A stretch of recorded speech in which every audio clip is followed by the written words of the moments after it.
नमस्कार बच्चों, आपके अपने प्यारे चैनल टीचिंग बाय अंकित पाल में स्वागत है। जैसा कि बच्चों आज हम आपके लिए लाए हैं क्लास 10th के बच्चों के लिए साइंस की क्लास लेक्चर 2, जिसमें हम पढ़ेंगे प्रकाश का परावर्तन।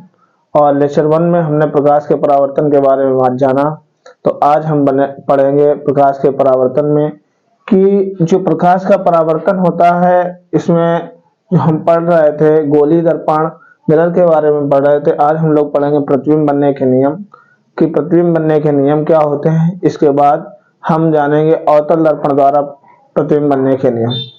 कॉन्सेप्ट को सीखते हैं और रिवीजन करते हैं। क्लास को अंत तक देखा करिए, चैनल को लाइक और सब्सक्राइब और शेयर करिए। देखिए बच्चों, हमारी आज की जो हेडिंग है वो है प्रतिबिंब बनने के नियम। क्या है? प्रतिबिंब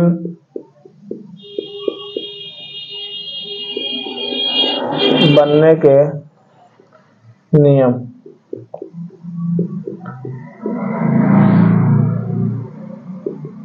प्रतिबिंब बनने के नियम क्या होते हैं? देखिए, नियम नंबर 1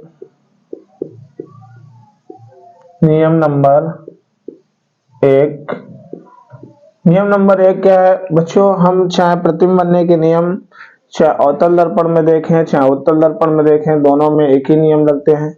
ठीक है, तो इस नियम को हम अवतल दर्पण में दिखाएंगे आपको करके। देखिए, अवतल दर्पण क्या होता है? ऐसा दर्पण होता है जिसमें परावर्तन जो होता है वो दबे हुए पृष्ठ से होता है।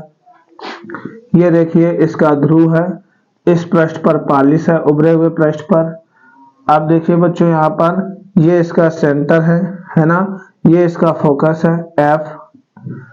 अब देखिए, नियम नंबर 1 क्या है कि जब प्रकाश की किरण मुख्य अक्ष के समांतर दर्पण पर आपतित होती है, तो परावर्तन के पश्चात वह हमेशा कहां से जाती है? मुख्य फोकस से होकर जाती है। वह कहां से जाती है? मुख्य फोकस से होकर जाती है। जब प्रकाश की किरण, सुनिए क्या नियम है, जब प्रकाश की किरण मुख्य अक्ष के समांतर, ये आपका मुख्य अक्ष है, मुख्य अक्ष के समांतर दर्पण पर आपतित होती है, तो परावर्तन के पश्चात वह मुख्य फोकस से जाती है। ये इसका पहला नियम है। क्या है?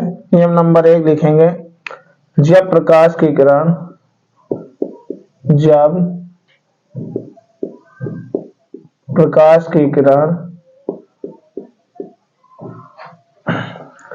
मुख्य अक्ष के समांतर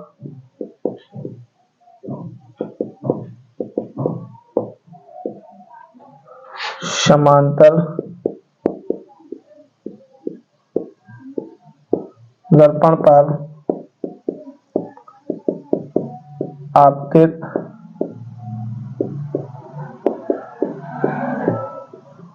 होती है, तो परावर्तन के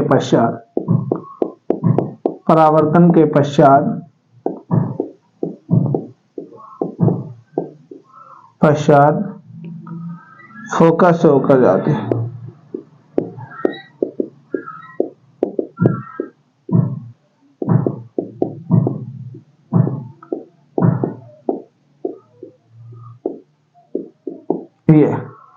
ये इसका नियम नंबर पहला है कि जब प्रकाश की किरण मुख्य अक्ष के समांतर दर्पण पर आपतित होती है, ये मुख्य अक्ष के समांतर दर्पण पर आपतित होती है, तो वो हमेशा कहां से जाती है? फोकस से होकर जाती है। ये नियम पहला याद रखेंगे बच्चों, ये पहला नियम था। इसके बाद हम लोग देखेंगे नियम नंबर 2, इसको नोट करिए। बहुत ही शानदार क्लास, रिवीजन करेंगे, फास्ट रिवीजन करेंगे, क्लास में अंत तक बने रहिए। नियम नंबर 2 देखेंगे।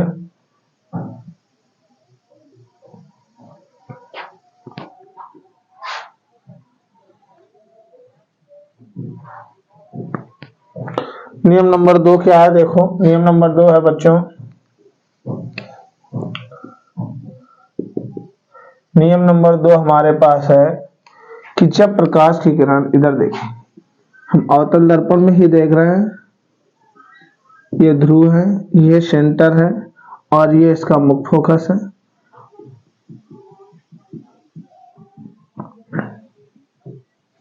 नियम नंबर 2 ये है जब प्रकाश की किरण मुख्य फोकस से होकर दर्पण पर आपतित होती है, जब प्रकाश की किरण मुख्य फोकस से होकर दर्पण पर आपतित होती है तो परावर्तन के पश्चात वह मुख्य अक्ष के समांतर हो जाती है। जब परावर्तन की घटना हो जाती है तो वो कैसे हो जाती है? मुख्य अक्ष के समांतर हो जाती है। तो बस यही लिखना है। नियम नंबर 2 हमारे पास क्या, जब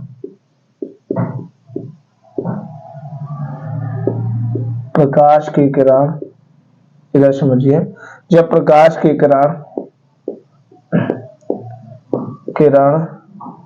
मुख्य फोकस से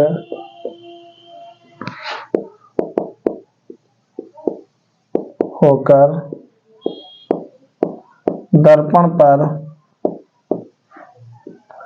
आपतित होती है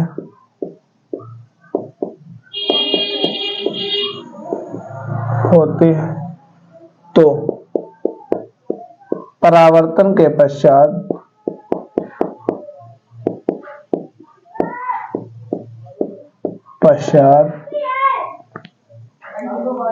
परावर्तन के पश्चात वह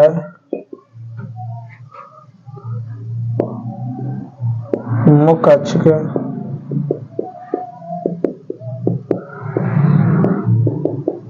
समांतर हो जाते हैं। कैसे हो जाते हैं? मुख्य अक्ष के समांतर हो जाते हैं।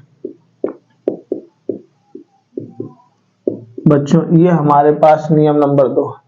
जब प्रकाश की किरण मुख्य फोकस से होकर, कहां से? मुख्य फोकस से होकर दर्पण पर आपतित होती है तो परावर्तन की जैसे घटना होती है तो वो मुख्य अक्ष के कैसे हो जाती है? समांतर हो जाती है। एक एक नियम सीखो, इसी से हम प्रतिबिंब बनाना सीखेंगे, क्योंकि प्रतिबिंब जो बनते हैं जब 2 या 2 से अधिक किरणें किसी एक बिंदु पर काटती हैं या काटती हुई प्रतीत होती है तो प्रतिबिंब बनता है। तो देखिए नियम नंबर 3 देखेंगे।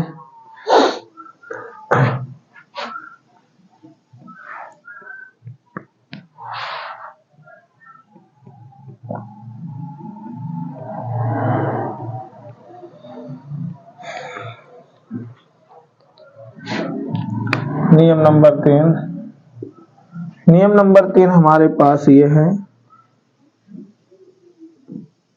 ये इसका ध्रुव हो गया,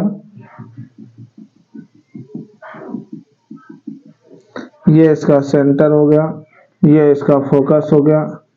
देखिए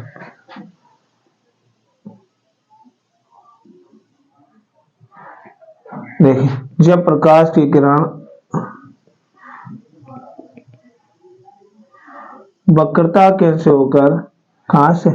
वक्रता केंद्र से होकर दर्पण पर आपतित होती है तो जैसे परावर्तन की घटना होती है तो वह वक्रता केंद्र से ही वापस चले जाते हैं। ऐसा जब प्रकाश की किरण वक्रता केंद्र से होकर दर्पण पर आपतित होती है तो परावर्तन के पश्चात वह वक्रता केंद्र से ही वापस चली जाती है। देखिए जब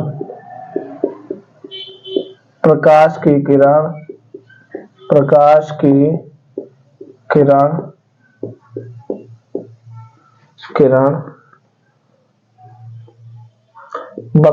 केंद्र से होकर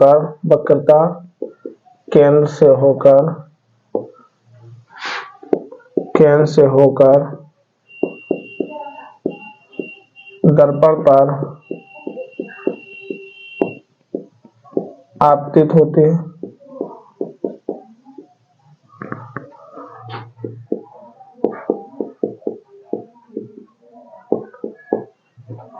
जब प्रकाश की किरण वक्रता केंद्र से होकर दर्पण पर आपतित होती है तो परावर्तन के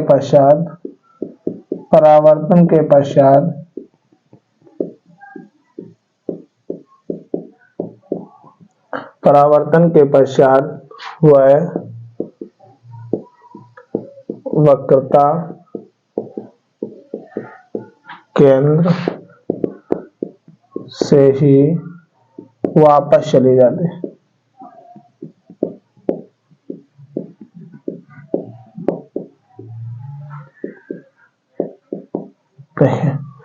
ये नियम नंबर 3 है। जब प्रकाश की किरण वक्रता केंद्र से होकर दर्पण पर आपतित होती है तो जैसे परावर्तन की घटना होती है तो वक्रता केंद्र से ही वह वापस चली जाती है। ये नियम नंबर 3 है। नोट करिए। एक एक कॉन्सेप्ट को बहुत ही आसानी पूर्वक सीखेंगे। नियम नंबर 4 देखिए,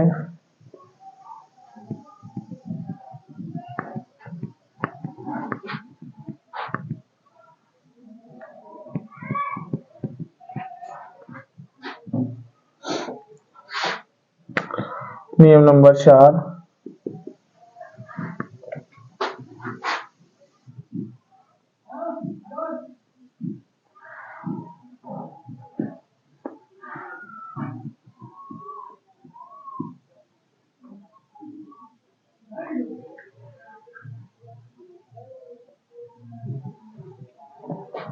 जब प्रकाश की किरण ध्रुव पर आपतित होती है तो परावर्तन के नियमानुसार वह परावर्तित हो जाते हैं, उसी माध्यम में परावर्तित हो जाती है। जब प्रकाश की किरण, क्या बोलोगे, जब प्रकाश की किरण, जब प्रकाश की किरण, प्रकाश की किरण, किरण ध्रुव पर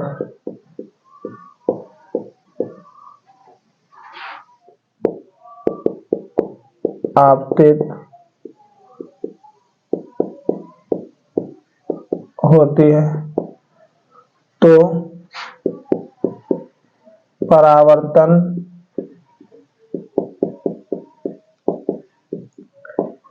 के नियमानुसार वह उतने ही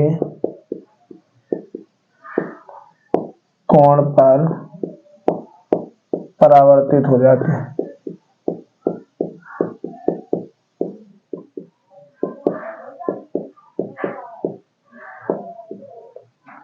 उतने ही कोण पर परावर्तित हो जाती है तो परावर्तन के नियमानुसार वह उतने ही एंगल पर परावर्तित हो जाती है। तो ये प्रतिबिंब बनने के 4 नियम थे। पहला नियम था जब प्रकाश की किरण मुख्य अक्ष के समांतर आती है तो वह हमेशा फोकस से होकर जाती है। दूसरा नियम है बच्चों, जब प्रकाश की किरण फोकस से होकर दर्पण पर आपतित होती है तो वह मुख्य अक्ष के समांतर हो जाती है।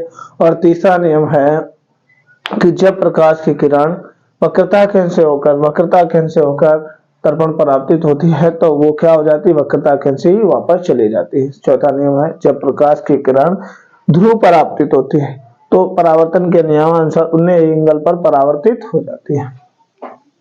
ये हमारे नियम थे, प्रतिबिंब बनने के नियम। अब बच्चों हम जानेंगे कि अवतल दर्पण द्वारा बनने वाले प्रतिबिंब। देखिए, अवतल दर्पण द्वारा बनने वाले प्रतिबिंब क्या देखेंगे, हेडिंग है हमारे पास अवतल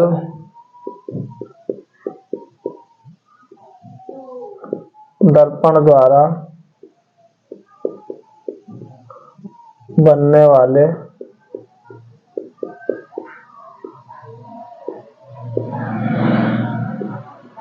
प्रतिबिंब। बच्चों सबसे पहले हम टेबल को समझें कि अवतल दर्पण द्वारा बनने वाले प्रतिबिंब, अवतल दर्पण द्वारा 6 प्रतिबिंब बनते हैं। देखिए, सबसे पहले यहाँ लिखेंगे क्रम संख्या, फिर यहाँ पर लिखेंगे वस्तु की स्थिति, क्या लिखेंगे, वस्तु की स्थिति। दूसरी बार लिखेंगे यहाँ पर प्रतिबिंब की स्थिति, प्रतिबिंब की स्थिति। और तीसरा पॉइंट हमारे पास है आकार, और चौथा पॉइंट है हमारे पास प्रकृति। क्या प्रकृति, देखिए यानी कितने हमारे पास प्रतिबिंब होते हैं, 01, 02, 03, 04, 05, 06।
ये हमेशा देखिए बच्चों, सबसे पहले हम देखेंगे वस्तु हमारी अनंत पर होती है, इनफाइनाइट पर, ये अनंत का निशान है। फिर वस्तु होती है अनंत और वक्रता केंद्र के बीच, फिर वक्रता केंद्र पर होती है, फिर हमारी वक्रता केंद्र और फोकस के बीच, फिर होती है फोकस पर, फिर होती है फोकस और ध्रुव के बीच। ऐसे पहले वस्तु कहाँ पर, अनंत, फिर अनंत और वक्रता केंद्र के बीच, फिर वक्रता केंद्र पर, फिर वक्रता केंद्र और फोकस के बीच, फिर फोकस पर। फिर देखें यहाँ पर हम कैसे बनाते हैं, ये 5 याद रखेंगे, 5 ये इसके उल्टा होता है। यहाँ फोकस, फिर वक्रता केंद्र और फोकस, फिर वक्रता केंद्र, फिर अनंत और वक्रता केंद्र, फिर यहाँ पर आ जाएगा अनंत। यहाँ पर होता है दर्पण के पीछे, दर्पण के पीछे। आकार की बात करते हैं तो यहाँ होता है बच्चों बिंदु जैसा, यहाँ होता है वस्तु से छोटा,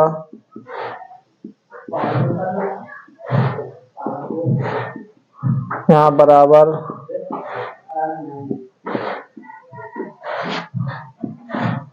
वस्तु से बड़ा, वस्तु से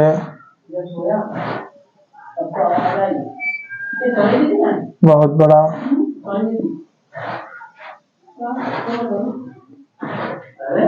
जब मैं आवाज नहीं बनी, जब जगह में तीनों कमरे में घूम लिया, मुझे नहीं, वस्तु से बहुत बड़ा। फिर देखिए वास्तविक उल्टा,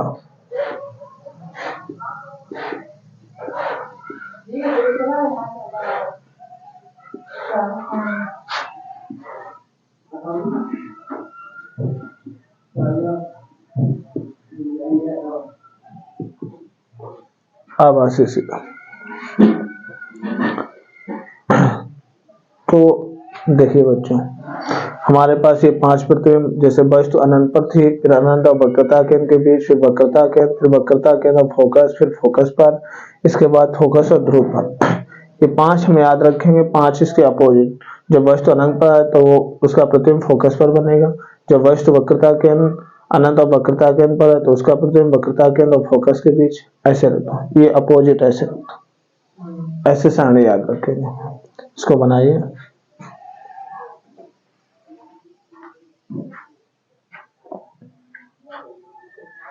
इसके बाद अगले लेक्चर में हम लोग इसके डायग्राम को देखेंगे और एक एक कॉन्सेप्ट बहुत ही आसानी पूर्वक सीखेंगे। आज के लिए इतना ही। चैनल को लाइक और सब्सक्राइब और शेयर करिए। तब तक के लिए जय हिंद, जय भारत।